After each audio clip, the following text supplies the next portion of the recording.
तो आज हम इस वेपराइज़र को टेस्ट करेंगे और देखेंगे कि इनका इस्तेमाल करना सेफ़ है या रिस्की है। ये जो वेपराइज़र है इनकी कीमत 200 से 300 रुपये होती है और ये मार्केट में बहुत ही ईज़िली अवेलेबल होते हैं। तो आज हम इसे टेस्ट करेंगे और देखेंगे कि इस टाइप के जो वेपराइज़र होते हैं वो किस मेथड पे काम करते हैं और किस तरीके से ये हमें स्टीम देते हैं और इनके अंदर कौन से कंपोनेंट इस्तेमाल किए जाते हैं जिनका इस्तेमाल पानी को गर्म करने में किया जाता है। तो ये सारी चीज़ें आज हम देखने वाले हैं, साथ में हम इसे टेस्ट करेंगे और ये भी देखेंगे कि एक सेफ़ और फास्ट वेपराइज़र किस तरीके से होना चाहिए और उसके अंदर कौन कौन से कंपोनेंट इस्तेमाल करना चाहिए उसे सेफ़ और इफ़ेक्टिव बनाने के लिए। लेकिन पहले हम इस वेपराइज़र को टेस्ट कर लेते हैं। तो ये इस वेपराइज़र का बॉक्स है, इसमें कुछ लिखा हुआ है जैसे कि आप देख सकते हैं यहाँ कोरोना का दुश्मन। तो इससे ये पता चलता है कि इसे कोरोना बीमारी को देखते हुए बनाया गया है। तो कोरोना की बीमारी में जो वेपराइज़र की डिमांड बढ़ी है उसे पूरा करने के लिए इसे मार्केट में उतारा गया है। यहाँ पे आप देख सकते हैं कि इलेक्ट्रिकल डाटा दिया हुआ है इसे हमें 220 वोल्ट पे चलाना है और 50 हर्ट्ज़ की फ्रीक्वेंसी पे और इसका पावर कंजप्शन है 120 वाट। और यहाँ पे इसके कुछ फीचर्स लिखे हुए हैं जैसे produce steam vapour in seconds, useful for both health and beauty, highly effective, easy to use and clean, ideal for home and travel, plastic body to prevent shocks. ये सारे इसके फीचर्स हमें यहाँ पे मिल जाते हैं और साथ में यहाँ पे कुछ दूसरे पॉइंट्स लिखे हुए जैसे कि मल्टी प्रोटेक्शन। तो ये पॉइंट हमारे लिए बहुत ही इम्पोर्टेंट है क्योंकि यहाँ पे दावा किया जा रहा है कि ये जो हमारा डिवाइस है ये मल्टी प्रोटेक्शन सिस्टम से प्रोटेक्टेड है। तो हम देखेंगे कि इसके अंदर कौन कौन से ऐसे सिस्टम लगे हुए हैं जो इसे प्रोटेक्शन देते हैं, हमें शॉक लगने से बचाते हैं। ये वाला जो पॉइंट है हमारे लिए इम्पोर्टेंट है। और यहाँ पे लिखा हुआ कंफर्टेबल एंड ब्रेथेबल, तो ये पॉइंट हमारे लिए उतना इम्पोर्टेंट नहीं है। साथ में यहाँ पे एक और पॉइंट लिखा हुआ है plastic body to prevent shock. तो ये भी देखेंगे हम कि किस तरीके से इसे बनाया गया है और जो शॉक लगने की पॉसिबिलिटीज़ है इस डिवाइस में वो कितनी है। ये सारी चीज़ों पे हम बात करेंगे। इन सारे प्लास्टिक पीसेस से हमें कोई लेना देना नहीं है, तो हम सिर्फ मेन जो हमारा हीटर है उसको देखेंगे कि वो कैसे काम करता है, जो कि यहाँ पे आप इस फ़ोटो में देख सकते हैं। तो इसका इस्तेमाल करते वक्त कुछ बातें जिसका ध्यान रखना बहुत ही ज़्यादा ज़रूरी है। जैसे कि इसका इस्तेमाल आप एक स्टेबल सरफेस में करें कुछ इस तरीके से ताकि ये ऐसे टिल्ट के इसके अंदर का पानी बाहर ना आए। अगर उस कंडीशन में अगर आपका स्विच ऑन है और इसके अंदर से बिजली गुजर रही है तो पानी में भी बिजली होगी। तो पानी अगर आपको टच करता है तो उस कंडीशन में आपको बहुत ही ज़ोरदार शॉक लगने की पॉसिबिलिटीज़ बहुत ज़्यादा होगी। तो इसका इस्तेमाल सिर्फ इस तरीके से करें। और दूसरा आप ये ध्यान में रखें कि इसका इस्तेमाल करते वक्त इसे इस तरीके से ना पकड़े।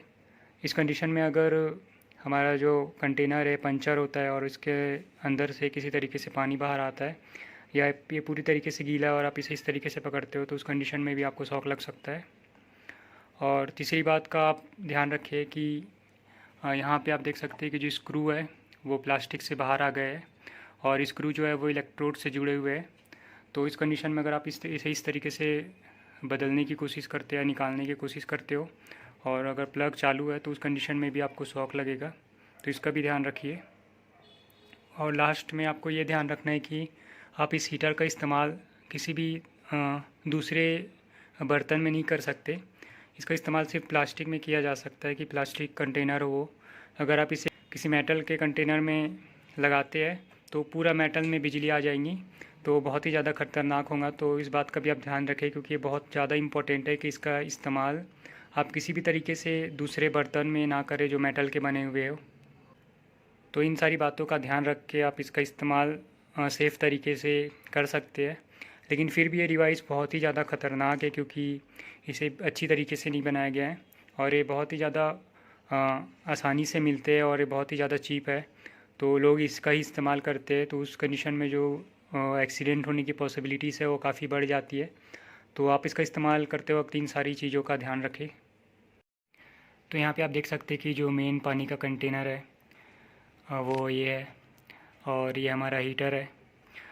तो अभी से मैं फ़ील कर लेता हूँ, फिर उसके बाद हम देखेंगे कि ये असल में कितना पावर लेता है और जो पावर कंजप्शन होता है वो कौन कौन से कंडीशन पे डिपेंड करता है कि कौन सी कंडीशन में ज़्यादा पावर लेगा और कौन सी कंडीशन में ये कम पावर लेगा।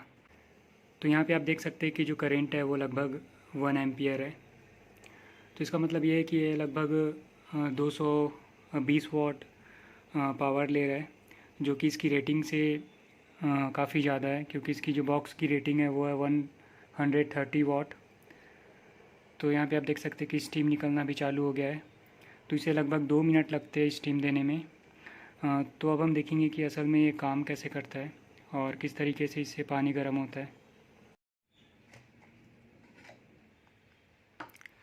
तो यहाँ पे आप देख सकते हैं कि इस हीटर के अंदर सिर्फ 2 इलेक्ट्रोड्स हैं जिनसे ही पानी गर्म होता है। जब आप स्विच ऑन करते हो तो बिजली इस इलेक्ट्रोड से इस इलेक्ट्रोड तक जाती है पानी से होते हुए। तो इस दौरान जो पानी होता है वो गर्म हो जाता है, क्योंकि उसके अंदर से बिजली गुजरती है।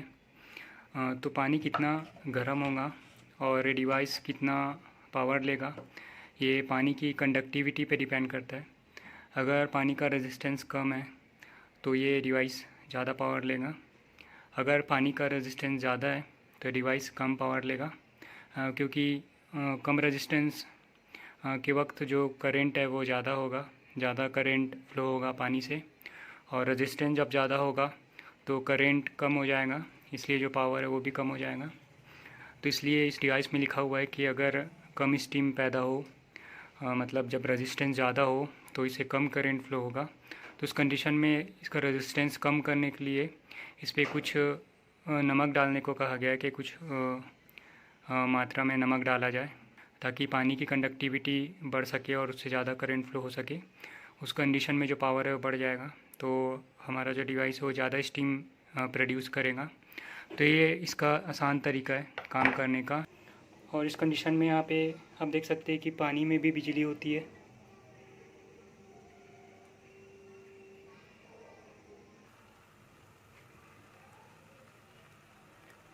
तो यहाँ पे आप देख सकते हैं कि लगभग 200 वोल्ट पानी के अक्रॉस ड्रॉप हो रहे हैं।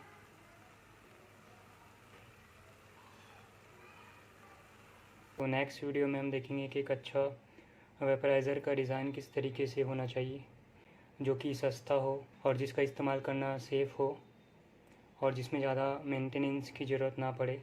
तो इस वीडियो को देखने के लिए आपका बहुत बहुत शुक्रिया।